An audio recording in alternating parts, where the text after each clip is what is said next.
Good morning, everyone. There are two topics this morning. The first is continuing with the idea of Innerversity, in case anyone missed the definition of Innerversity last time. Here it is again. Himalayan Academy Lexicon, Innerversity. Learning from within, a word coined by Sivaya Subramuniyaswami, which indicates turning inward through yoga concentration and meditation to the vast superconscious state of mind whence knowledge can be unfolded. Then we have one more quote from the trilogy, Living with Shiva, Lesson 73. Choosing your mental diet. Interesting idea.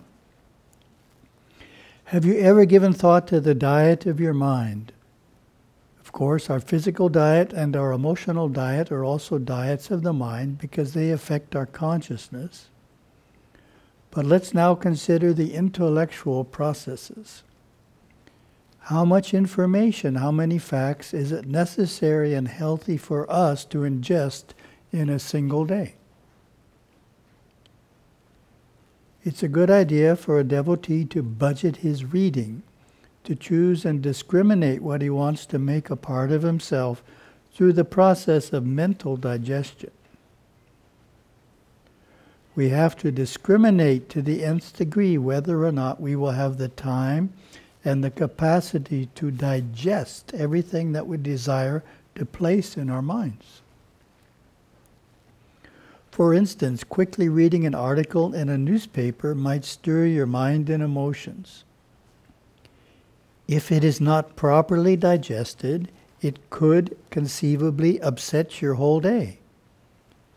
In the realm of intellect, the common sense rule, don't eat when you are already full, also applies. You may read a book of philosophy, and if you have time to digest it, well and good. But many people don't and suffer from philosophical indigestion. They have read so many things and only digested a small part of what has passed through the window of the mind.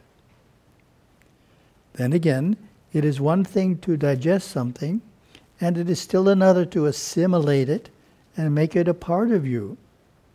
For when it becomes fully a part of you, you have a hunger and room for something more.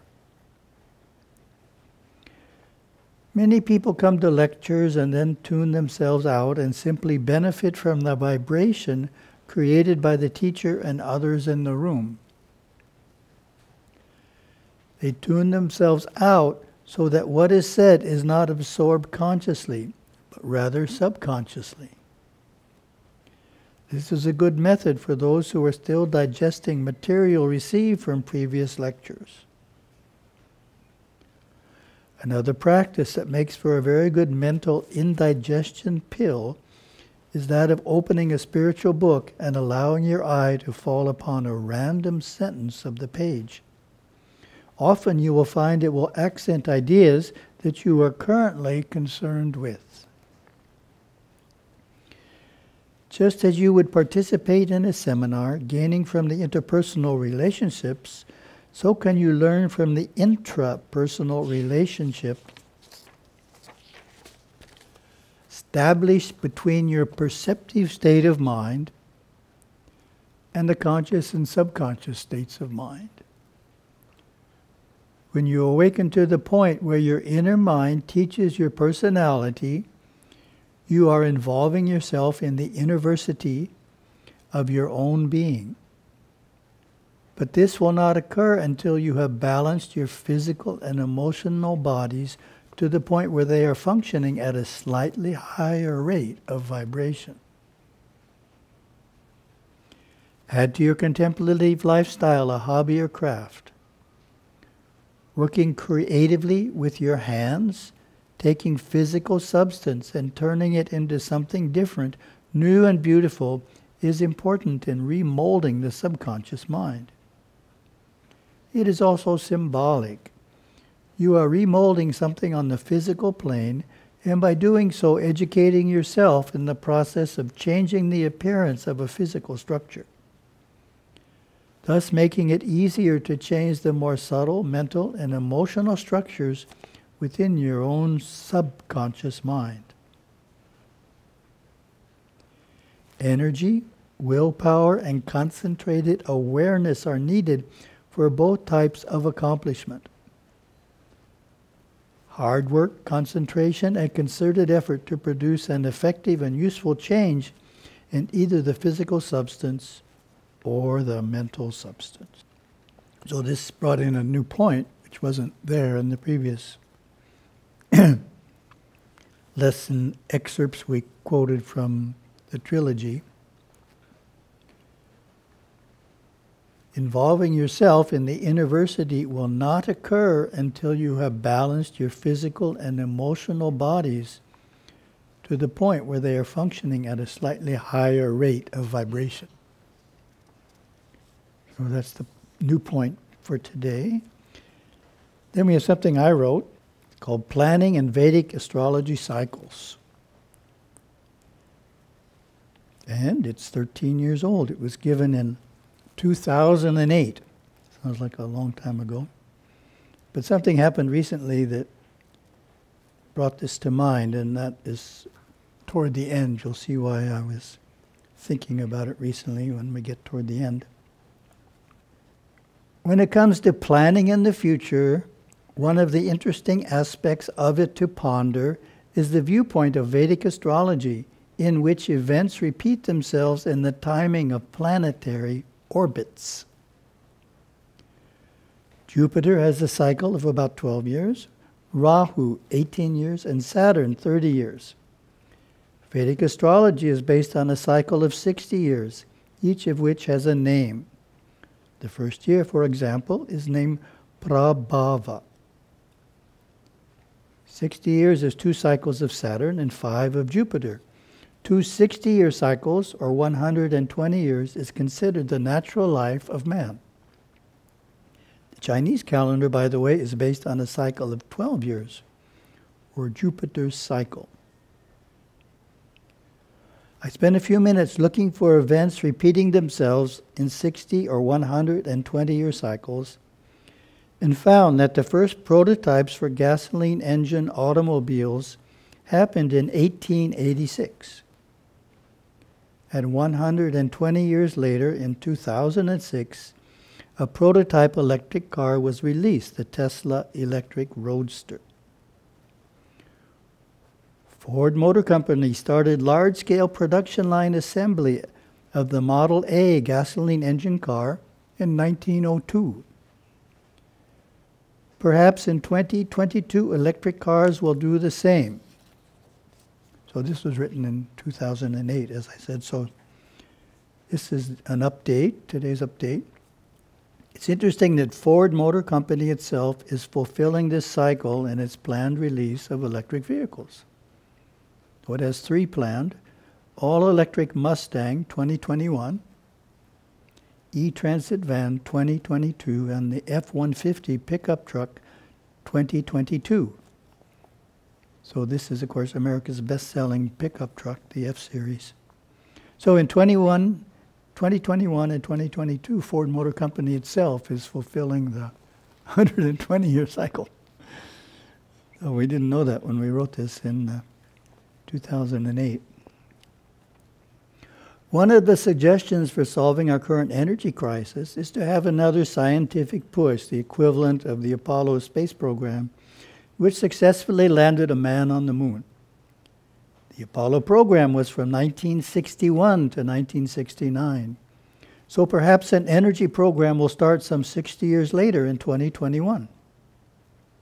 So, of course, update is President Biden certainly putting a lot of effort into clean energy, making it a high priority.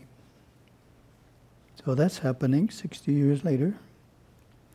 In our own activities, we have noticed events of a religious nature repeating in cycles of 36 years, which is 3 cycles of Jupiter and 2 of Rahu.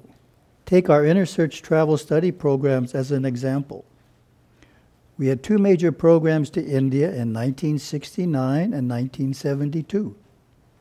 We had no large programs to India until recently in 2004 and 2008, approximately 36 years later for each. Very interesting. Another example from that time period is that work on the Kailasa Parampara Guru's book was started in 1972 and picked up in late 2007 for finishing. So it sat there for 36 years, maturing. Oh, we have an update. We've had some Inner Search programs since then. We had Inner Search programs that included Sri Lanka in 1981 and 1983.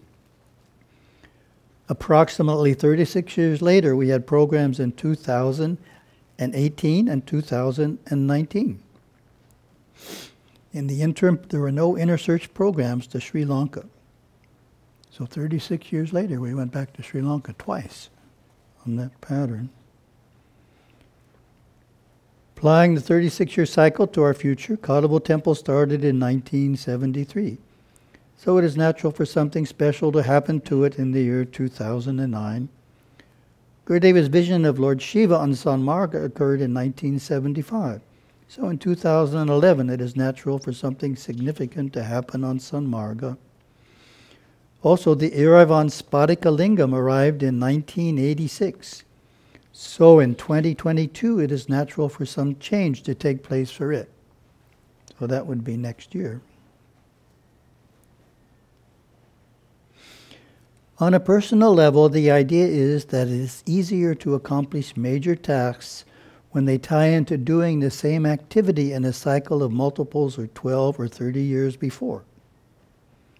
Or said another way, if we want to predict our future, look and see what major activities we were doing in cycles of 12 and 30 years before.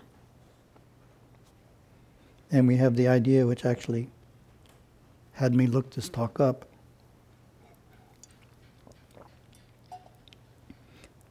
Update. The next idea is actually the thought that inspired me to find this old talk and share it. I was reflecting on the U.S. Independence Date, which is July 4th, 1776, and was looking for a repetition of cycles. So it turns out 240 years later, or 2 cycles of 120, or 2016, is the year in which the UK's second Brexit referendum passed, giving Britain independence from the European Union. So, US had an independence 1776, and 240 years later, Britain itself gets independence from the European Union. I thought that was interesting timing there. So you can see, it's amazing, particularly in terms of the cycles, the 36-year cycle really seems to define what we as an organization do in terms of repeating the past. It's very interesting. If anyone understands why